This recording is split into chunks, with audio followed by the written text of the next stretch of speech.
Alors c'est l'histoire d'un vieux singe. Les singes sont très malins. Il faut toujours se méfier d'un vieux singe. Vous savez, et lorsqu'on dit « on n'apprend pas à un vieux singe à faire des grimaces », il y a quelque chose de très vrai là-dedans. Parce que nous faisons tous des grimaces et à un certain moment, tous dans notre vie, nous sommes de petits singes.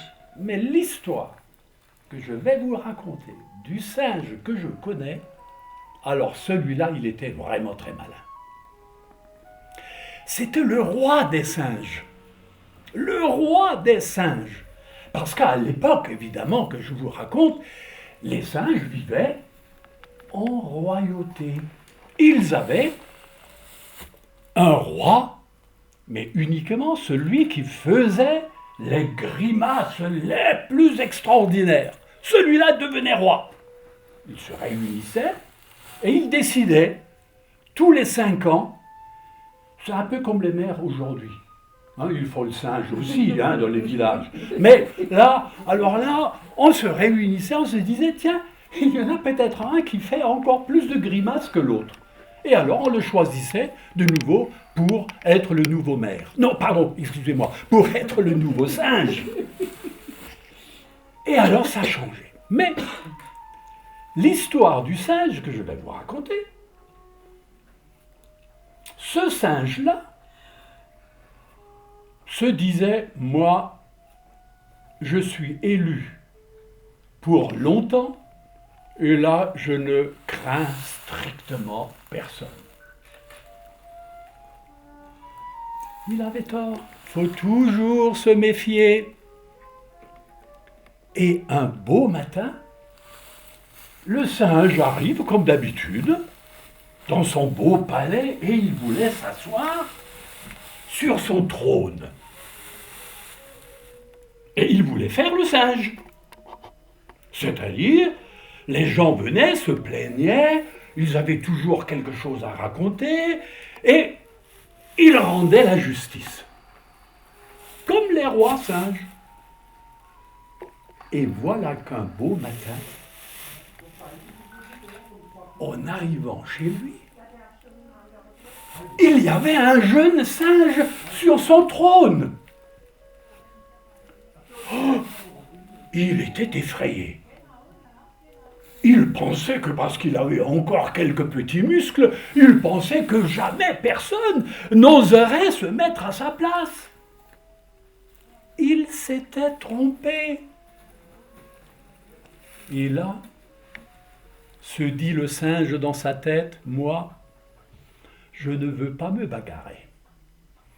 Parce que si jamais il est plus fort que moi, je vais perdre. Et alors, qu'est-ce que je gagne ? Il va me jeter je ne sais pas où. Peut-être même qu'il va me tuer. Bon, je vais partir et je vais mourir. Le singe décide de partir sans rien dire à personne. Il quitte son palais et jour et nuit, il se promet, il court, il saute, et jusqu'au jour où il arrive sur le bord d'une grande rivière. Les singes ne savent pas nager.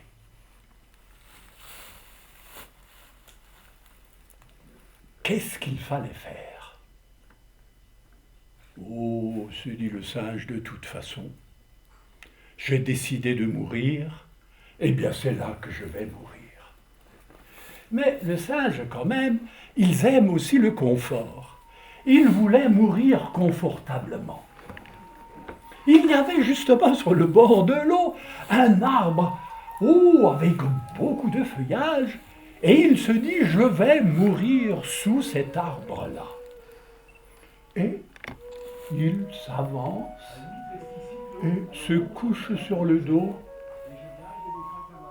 et il attend la mort. Et il attend. Et rien ne vient.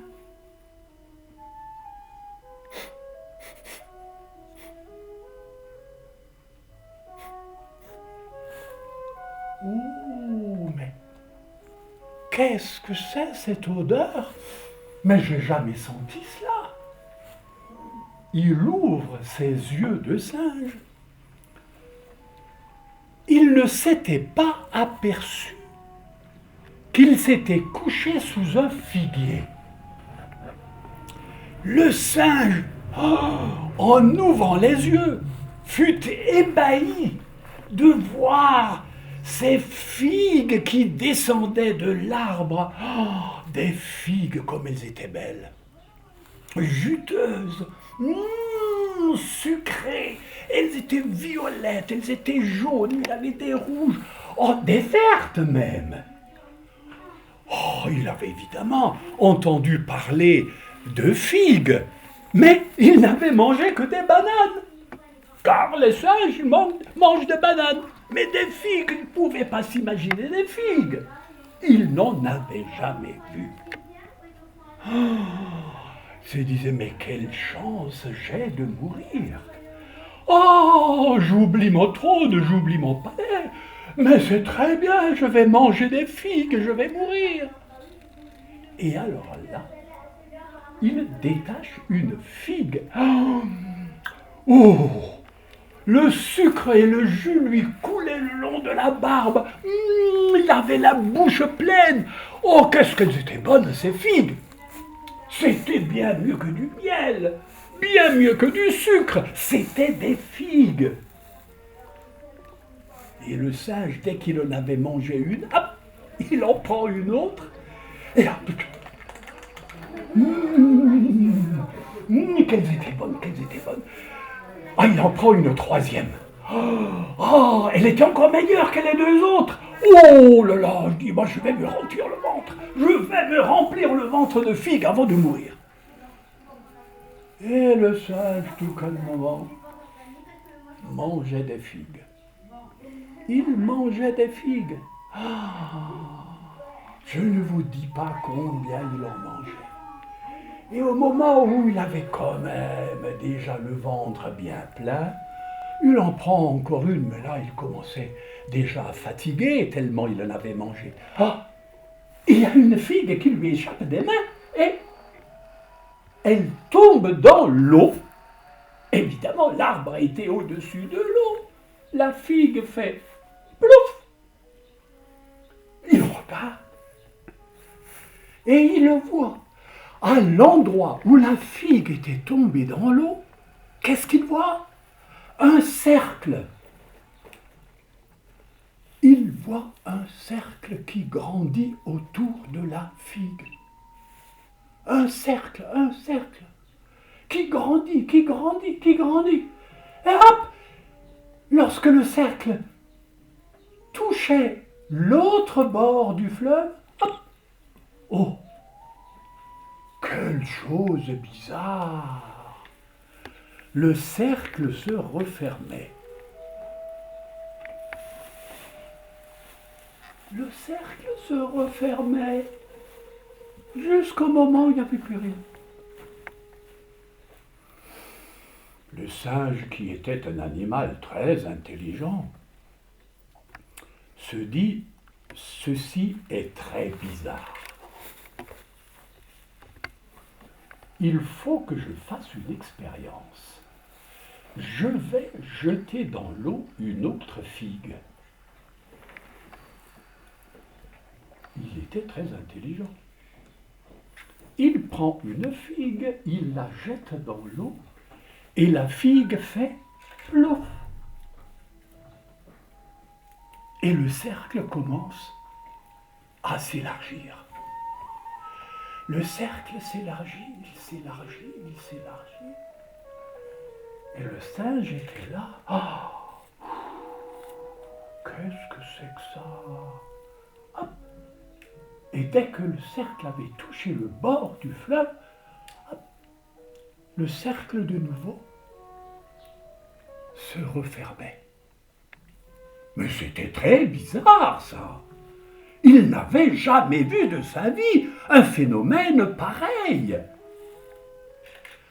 Oh, j'ai pas fini mon expérience, se dit le singe. Il faut que je vérifie cette histoire. C'est peut-être le hasard qui fait ça. Et il prend encore une autre figue et il la jette dans l'eau. Plouf! Fait la figue une nouvelle fois. Et aussitôt,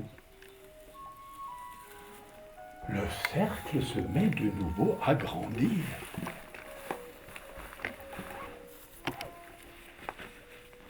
Le singe avait du temps, comme toutes les personnes qui ont du temps avant de mourir. Et le cercle continuait. Plop.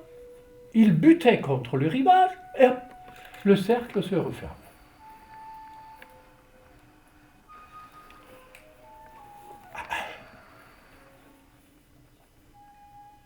Le singe observait, il regardait, hein.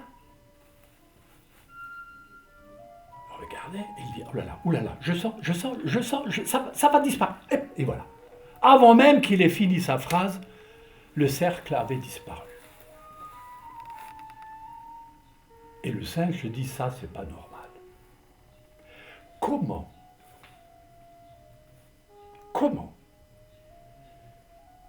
je jette une figue dans l'eau? Elle fait plouf, et là, il y a un cercle. Et il se dit, mais si je raconte ça à quelqu'un, il ne veut pas me croire. Ah, mais peut-être que j'ai mal regardé, se dit le singe. C'est peut-être une hallucination. Oh, je dis, moi je vais avoir le cœur net. Hein. Moi je veux vérifier si j'ai une hallucination. Il cueille une autre figue et il la jette de nouveau dans l'eau. Plouf, fait la figue. Et hop. Le cercle de nouveau s'ouvre. Dit le singe, oh là là, heureusement que j'ai du temps. Heureusement que je n'ai pas à m'énerver. Heureusement que je n'ai pas à aller ailleurs. Ah, heureusement que je n'ai plus rien à faire. Parce que là, je vais observer. Et je vais prendre mon temps. Hop! Le cercle a touché le bord du fleuve. Et voilà. Et là, le singe se dit, bon, je connais le truc maintenant. Je connais le truc et de toute façon, j'attends. Je vais attendre jusqu'à ce qu'il disparaisse. Et le singe commençait à s'amuser avec ça. Il se disait, mais ça c'est vraiment très curieux. Et il faisait des raisonnements, il faisait presque de la philosophie. Ben, comment Il était en train de penser, le cercle avait disparu. Il dit, ah, ça c'est dommage, j'étais en train de voir quelque chose, peut-être que j'allais comprendre. Et il fallait que ça disparaisse. Ah, dis donc, aucune importance. Il prend une autre figue, plouf, et ça redémarre. Là, il faut que je regarde de près. Alors, je dis, je vais regarder, je regarde, bon, il ne voyait pas grand-chose, il voyait le cercle qui augmentait. Seulement, il commençait par se dire, quand est-ce que ça va terminer, cette histoire? Voilà, ça augmentait, il dit, attention. Et il touche. Et effectivement, au moment, il avait bien deviné, le cercle a touché le bord, et voilà. Et il fallait qu'il attende. Ça, c'était le moment un peu difficile. C'est attendre que le cercle se ferme. Parce que rien ne se passait, rien d'autre. Hein. Il fallait attendre. Voilà, bah, il attendait. Hein. Bah, tu aurais fait quoi, toi, à la place? Attendu. Bah, exactement. Voilà, mais toi, t'es un philosophe. T'es encore plus philosophe que le cercle. Voilà, le cercle avait disparu. Et alors, qu'est-ce que tu aurais fait à sa place? Je sais pas. Et toi, qu'est-ce que tu aurais fait à sa place? Tu n'aurais pas pris une figue, tu ne l'aurais pas jetée dans l'eau et la figue aurait fait plouf. Et alors, qu'est-ce qu'elle aurait fait, la figue? Eh ben voilà, on était coincés. Elle aurait fait un cercle. Et il fallait attendre que le cercle grandisse. Comment je vais me tirer de cette affaire, se disait le singe au bout d'un temps. Oh, je l'ai bien pour 10 minutes, encore au moins. Je peux encore jeter des figues pendant 10 minutes au moins. 10 minutes, se dit-il, mais c'est long. Hop! Le cercle touche le bord. Et voilà, ça va dans le sens contraire. En fait, c'est là où le singe, parce que n'oubliez jamais, il était très intelligent. Il se dit, je suis prisonnier du cercle. Je suis prisonnier du cercle. Je suis encerclé. Encerclé par des figues. Hop. Le cercle avait disparu. Et alors le singe se mit à dire, je suis encerclé par des figues. Mais comment peut-on être encerclé par des figues? Ouh, je vais voir ça. Et alors là, sans hésiter une seconde, il prend une figue et il la jette dans l'eau. Ouf! Et qu'est-ce qui s'est passé? Le cercle. Le cercle. Le cercle, le cercle. S'il avait pu, il serait descendu de la branche et il se serait sauvé. Hein. Parce que là, il était prisonnier, il ne pouvait plus sortir. Était là, il fallait attendre que le cercle touche le bord, hein, et voilà, et ça recommence dans le sens contraire. Oh, je me suis dit, mais quand même, je vais en jeter combien encore? Parce que ça n'a vraiment pas de fin, cette histoire. Puis il était là, ça n'avançait plus. Il n'y avait plus qu'à jeter des figues dans l'eau qui faisaient des cercles, il faisait plouf, et puis ensuite il se refermait. Elle dit quand même, je vais peut-être... alors, oui, je vais encore essayer une dernière fois. Alors il prend une figue, il la jette de l'eau dans l'eau. Et il s'attendait à ce que la figue fasse plouf, et la figue n'a pas fait plouf. N'en jette plus! N'en jette plus! Cria une voix. L'ancien singe, tout à fait effrayé, regarde de plus près et il voit la tête d'une tortue qui sortait de l'eau, qui lui criait « Ne jette plus! J'ai le ventre plein! J'ai mangé toutes les figues! Je n'en peux plus !» Alors là, le singe était vraiment étonné. « Mais qui es-tu » lui cria-t-il. « Je suis Monsieur Tortue. Je viens de me marier. Et de temps en temps, je reviens ici pour voir si le vent me jette une figue. Et toi, aujourd'hui, tu m'en as jeté des dizaines et des dizaines, des dizaines, j'en peux plus. »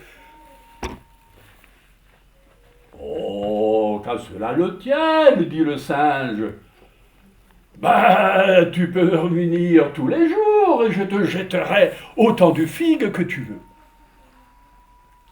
C'est ce que Monsieur Tortue a fait. Et à force de venir manger des figues, Monsieur Tortue et Monsieur le Singe devinrent de grands amis, de grands frères. Mais n'oubliez pas, Monsieur Tortue venait de se marier avec une toute jeune dame, demoiselle. Et Dieu sait que les tortues vivent vieux. Et la petite demoiselle commençait à se poser des questions. Pourquoi son vieux mari partait tous les après-midi de l'autre côté du fleuve pour discuter avec un singe qui lui donnait à manger des figues. Ouh, se disait-elle, il y a là quelque chose de pas très net. Comme elle n'avait pas beaucoup d'expérience, cette demoiselle, elle alla trouver sa voisine qui était une très vieille tortue. Oh, et la vieille tortue, ma pauvre petite, que tu es sotte. Que tu es sotte. Lorsque ton mari va repartir, laisse-le repartir. Et lorsqu'il reviendra et que tu entendras ses pas sur la plage, mets-toi à crier « Je vais mourir, je vais mourir, je vais mourir !» Ah bon? Et pourquoi je dois crier ça? Que tu es bête, lui fait la vieille tortue. Mais tu vas affoler Monsieur Tortue de cette manière. Et tu ajouteras « Il me faut le cœur d'un singe, il me faut le cœur d'un singe pour ne pas mourir. » Monsieur Tortue, le lendemain, part comme d'habitude retrouver son frère, Monsieur le singe. Et le soir, il revient. Ah, mais à peine il avait mis ses pas sur la plage qu'il entendit sa femme crier « Je vais mourir, je vais mourir !» Et là, il se précipite, je dis « Mais ma chérie, que se passe-t-il? Qu'est-ce qui se passe? Est-ce que tu as... » Et la pauvre lui dit « Le médecin m'a dit, il me faut le cœur d'un singe, sinon je vais mourir. » « Le cœur d'un singe !» fit Monsieur Tortue. « Attends-moi, ne meurs pas tout de suite, je vais chercher le cœur du singe. » Et Monsieur Tortue traverse de nouveau le fleuve. Monsieur Singe était très étonné de le voir revenir si tôt. Et dit « Mais que se passe-t-il? Tu viens à peine de partir, pourquoi reviens-tu » ? « Oh, fait Monsieur Tortue, j'ai pris conscience que j'étais vraiment un ingrat. Oh, j'étais pas bien avec toi. Je viens chez toi depuis des jours, et je mange des figues et des figues. Et moi, je n'ai jamais eu l'idée de t'inviter chez moi. Chez moi, il y a des bananes, mais plein de bananes. Oh, des bananes, fait le singe. Oh, qu'il n'avait plus mangé de bananes depuis très longtemps. Oh, fait le singe, mon pauvre ami. Mais tu sais bien que nous, les singes, nous ne savons pas nager. Je ne peux jamais t'accompagner chez toi. Oh, mais qu'est-ce que j'aimerais manger une banane. Monsieur Tortue, mais tu ne vois donc pas que j'ai sur le dos une immense carapace. Saute sur mon dos et je te transporte de l'autre côté. Tu ne te mouilleras même pas les pieds. Et hop, le singe avait déjà sauté sur le dos de Monsieur Tortue. Et tout doucement, Monsieur Tortue avance dans l'eau. Et lorsque le coquin fut au milieu du fleuve, il plongea sa tête sous l'eau. Ah! Se mit à crier le singe. « De l'eau! J'ai de l'eau jusqu'au genou! De l'eau! Mais tu vas me tuer! Je vais me noyer !» Le singe était affolé. Monsieur Tortue, mais c'est pour ça que je suis venu te chercher. Il me faut le cœur d'un singe! Il me faut le cœur d'un singe. Et le singe lui répond, malheureux! Le cœur d'un singe, mais vraiment tu ne connais pas les singes, toi! Tu ne sais pas que lorsque nous, les singes, nous partons au voyage, nous n'emportons jamais notre cœur. Je l'ai accroché en haut de l'arbre, reviens vite! Et Monsieur Tortue revient de nouveau tout doucement pour ne pas noyer Monsieur le singe. Sous l'arbre, et là, dès que le singe a pu attraper la première branche,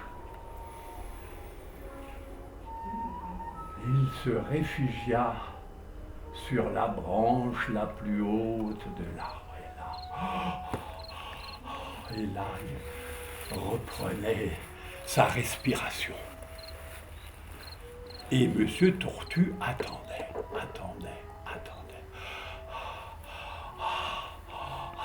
Respirait le singe. Et alors, cria Monsieur Tortue, mais quand est-ce que tu décroches ce cœur? Oh, fait l'autre, oh, vraiment, tu ignores tout des singes. Nous, les singes, lorsque nous partons en voyage, nous n'emportons pas notre cœur, mais nous n'oublions jamais notre cervelle.